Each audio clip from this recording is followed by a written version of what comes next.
Ahora vamos a hablar del vector gradiente y la derivada direccional. Antes de empezar a escribir alguna fórmula o algo, vamos a comprender un poco acerca de estos conceptos, de estas herramientas que utilizamos en cálculo vectorial.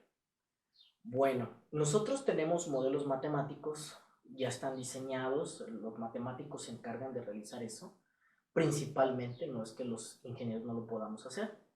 Pero hay modelos matemáticos que nos dan el comportamiento de algunas situaciones en nuestra vida cotidiana, o de todas, pero pues no se han desarrollado. Un ejemplo, podemos diseñar un modelo matemático para saber cómo van a ser las precipitaciones en cierta zona de un país, de un estado, etcétera, ¿sí? Cuando nosotros vemos las fotografías satelitales, en sí esas fotografías tienen un escaneo de qué tan densa es la nube, y con ello pueden saber dónde es que pueda llover. O bien no va a llover, o tal vez pueda nevar, etcétera.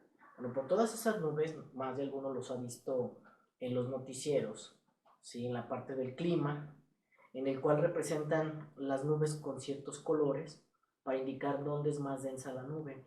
Bueno, pues esos son modelos matemáticos. Para hacer esos modelos matemáticos, nosotros necesitamos de poder analizar la situación que vivimos, analizarla bajo ese mismo contexto.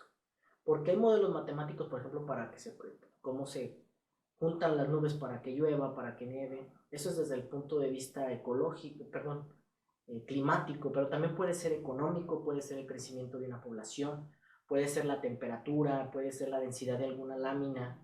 Sí, una lámina, qué tan dura es de ciertas partes, o cómo se va a estar estando comportando la dureza en ciertas zonas de una lámina, por ejemplo, o de un alambre, etcétera. Entonces, ¿para qué nos va a ayudar justamente el vector gradiente? ¿Sí?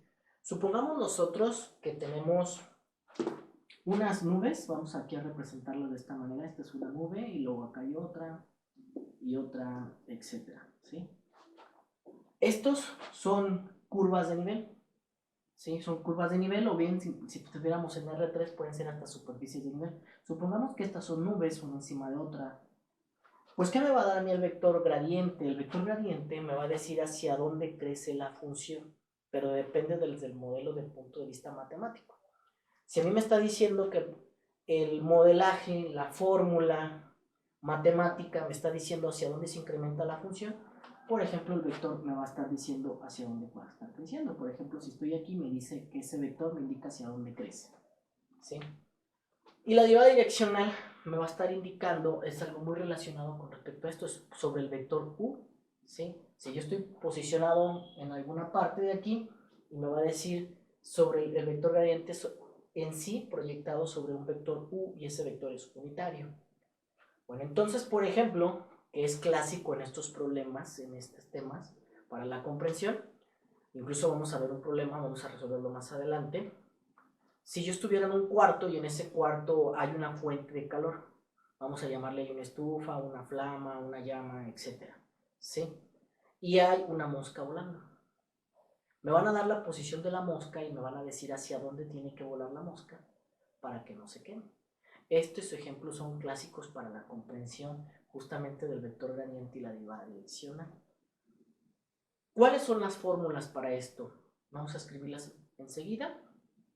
También en la descripción de este video vamos a agregar justamente lo que es el vector gradiente, unas definiciones para R2 y R3. Se va a estar utilizando lo siguiente. Vamos a utilizar un operador, que este operador es el operador nabla, ¿sí? Este se llama nabla, ¿sí?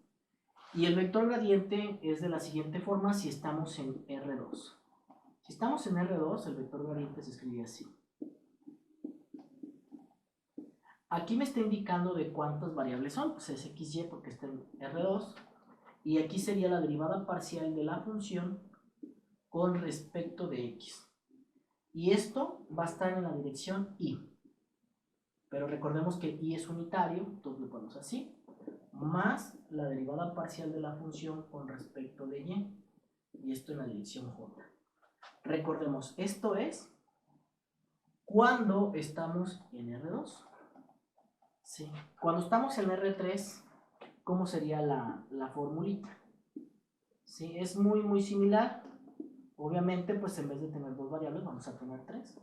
Entonces sería de esta forma, x, y, z, y esto va a ser igual a la derivada parcial de la función con respecto de x en dirección y, más la derivada parcial de la función con respecto de y en dirección j, más la derivada parcial de la función con respecto de z en dirección k.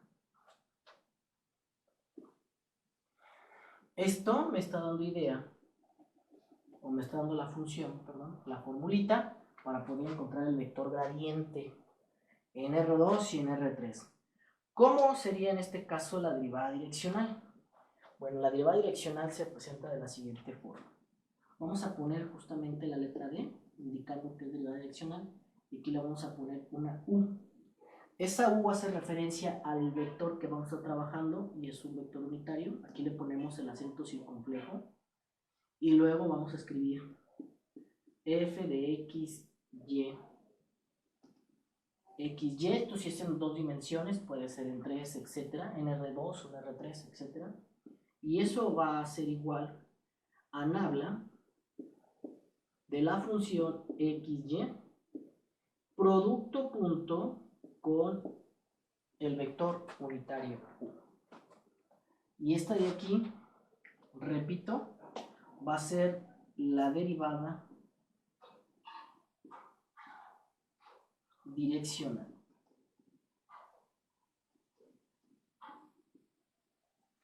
Esta de aquí.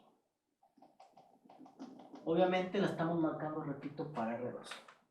Con esto vamos a empezar a aplicarlo y a comprender un poco acerca de del vector gradiente, justamente de la derivada direccional con esto.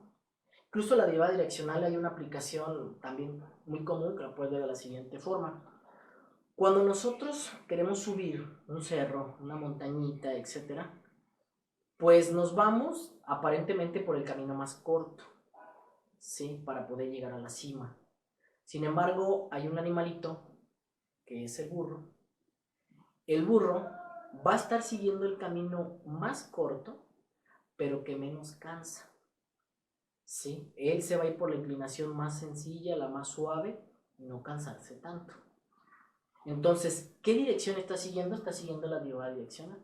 Simplemente, pues se va moviendo hacia donde el burro en sí ya tiene algo innato, es algo innato, no hace cálculos matemáticos, pero se ha comprobado que sigue una derivada direccional para poder llegar a la cima. Nosotros no la seguiríamos, nos vamos a ir por la curva, tal vez por el lado más corto, no por el que menos nos cansa. Esa sería la aplicación, por ejemplo, para la derivada direccional. Entonces vamos a hacer unos problemas para poder entender justamente un poco más lo que es el vector gradiente y lo que es la derivada direccional. El vector gradiente también tiene un máximo de ese vector, y para saber el máximo de ese vector es sacar, justamente si ustedes observan, el vector gradiente me da de resultado un vector, hasta el nombre lo dice, un vector, y la derivada direccional que me da de resultado, si es un producto punto me va a dar de resultado un escalar. Y luego hay algo que es el gradiente nada más, que ese sería el máximo vector, la máxima dirección para el vector gradiente, y es sacarle la norma, el módulo a esto, ¿sí? Entonces, vamos a ver algunos problemas en el siguiente video para la comprensión de estos.